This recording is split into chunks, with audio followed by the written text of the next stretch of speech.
దేనికి సాదృశ్యంగా ఉన్నదంటే ఆదరింపబడిన దానికి. ఆదరించే మన దేవుడు ఆదరించేవాడు. ఆ రాయి తలగడగా పెట్టుకున్నప్పుడు ఆ నొప్పి ఏమి కలిగించలేదు, గట్టిగా ఏమి లేదు, కానీ కలగన్నాడంటే దాని భావం ఏంటి? ఆ తలగడ ఎలా ఉంది? మెత్తగా సుఖ నిద్రించినట్లుగా మనం చూస్తూ ఉన్నాం. మూడవ మాటగా ఆదరించిన రాయి. మన దేవుడు ఆదరించే దేవుడమ్మా, మన దేవుడు కనికరించే దేవుడమ్మా, మన దేవుడు కృప చూపించే దేవుడమ్మా. ఇంకా నీవు నేను ఈ లోకంలో ఉన్నామంటే ఆయన కృప ద్వారానే మనం బ్రతుకుతూ ఉన్నాం. ఎంతమంది ఎన్ని ప్రమాదాల్లో చనిపోవట్లేదు, ఎంతమంది ఎన్ని ప్రమాదాల్లో ప్రభు దగ్గరికి వెళ్ళిపోవట్లేదు. ఈ రాత్రి కాలంలో నువ్వు జ్ఞాపకం పెట్టుకోవాల్సిన ఒక విషయం ఉందో తెలుసా? ఇంకా నిన్ను ఈ మందిరంలో ఈ సంఘంలో ఎందుకు ఉంచాడో తెలుసా? నువ్వు చేయవలసిన పని ఒకటి ప్రత్యేకంగా ఉంది, నువ్వు చేయవలసిన పని ఒకటి మిగిలి ఉంది. ఆ పని ఏదో దేవుణ్ణి అడిగి నువ్వు తెలుసుకోవాలి. నీ బాధ్యత ఏంటో నువ్వు తెలుసుకోవాలి. ఆ బాధ్యత నువ్వు నెరవేర్చాలి. ప్రతి ఒక్కరికంట ఒక ప్రత్యేకత ఉంటుందంట. దేవుడి లోకానికి పంపించినప్పుడు ఒక ప్రత్యేకత నీలో ఉంచి పంపిస్తాడంట. ఆ ప్రత్యేకత మనం గుర్తించలేక మన జీవితాన్ని మనం ఏం చేస్తున్నాం? చేతులారా నాశనం చేసుకుంటాం. ఆ ప్రత్యేకత నువ్వు గుర్తించగలిగినట్లయితే దేవుడు నీ కుటుంబాన్ని ఆశీర్వదిస్తాడమ్మా. గమనించండి. మూడవ మాటగా విశ్రాంతినిచ్చిన మత్తయి సువార్త 11:28 చూడండి.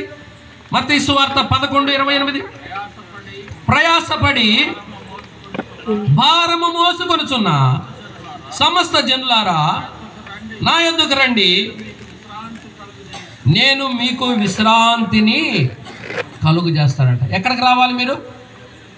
ప్రభు వద్దకు రావాలి. రాయి అయిన ప్రభు యొద్దకు రావాలి. నువ్వు ఆయన దగ్గరకు వస్తే నీ బాధలన్నీ తీసివేస్తాడు, నీకున్న కష్టాలన్నీ తీసివేస్తాడు, నీ సమస్యలో విశ్రాంతిని ఇస్తాడు. అమ్మా, ఆయన 2 చేతులు చాపి నిన్ను ఆహ్వానిస్తున్నాడు. ప్రయాసపడి భారం వచ్చిన సమస్త జనుల. ఈ లోకము భారమే, ఈ లోకము అపవాది చేత నింపబడి ఉంది. అపవాది యొక్క ఆ భయంకరమైన పరిస్థితుల ద్వారా నింపబడి ఉంది. నువ్వు జీవించాలంటే కష్టమే.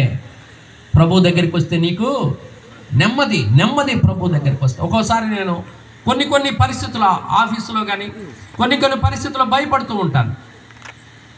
ఈ సమస్య ఎలాగ వచ్చిందండి, ఇది ఎలాగ వచ్చిందని నాకు ఒకే ఆలోచన వస్తుంది. ఏంటో తెలుసా? గదిలోకి వెళ్ళి తలుపేసుకుని దయదారా నాకు ధైర్యము కలిగేంత సేపు నేను ప్రార్థన చేసుకుంటాను. అయ్యా, నువ్వు తప్ప నాకు ఎవరూ లేరు కదా ప్రభు, ఈ సమస్య నుండి నాకు విడుదల దయచేయి. నువ్వు నిజంగా చేస్తావు ప్రభా, నువ్వు నిజంగా చేస్తావు. అది ఎలా చేయాలో తెలుసా? కన్నీటితో నీ ప్రార్థన చేయాలి. కన్నీటితో. ఒక మాట చెప్పి నేను ముందుకెళ్తాను. హిజ్కియాకి ఏ రోగం ఉంది?